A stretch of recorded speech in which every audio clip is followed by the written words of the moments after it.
அனைவருக்கும் வணக்கம். சித்திரை மாதத்தை பொறுத்த வரைக்கும் ரிஷபராசிக்காரர்களுக்கு சவாலான காலகட்டமாகவே இருக்கும். இந்த காலகட்டத்தை பொறுத்த வரைக்கும் பல்வேறு வகைகளில் நீங்கள் கொஞ்சம் எச்சரிக்கை உணர்வுடன் நடந்து கொள்ளுங்க.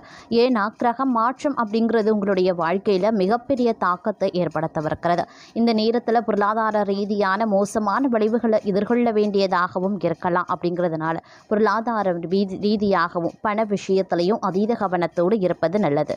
அதே போல் ஆரோக்கிய விஷயத்திலையும் ஏற்றத்தாழ்வுகள் நிறைந்ததாகவே காணப்படும். அதனால ஆரோக்கியத்திலையும் கொடுமான வரைக்கும் எச்சரிக்கை உணர்வுடன் இருங்க. உத்தியோகத்தை பொறுத்த வரைக்கும் உங்களுக்கு சாதகமான நிலைகள் இருக்கு.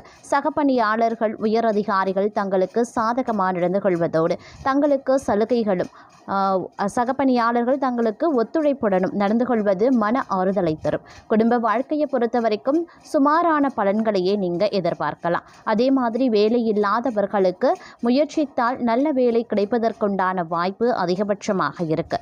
மாணவர்களுக்கு இக்காலம் ஒரு பொன்னான காலம் அப்படின்னு கூட சொல்லலாம்.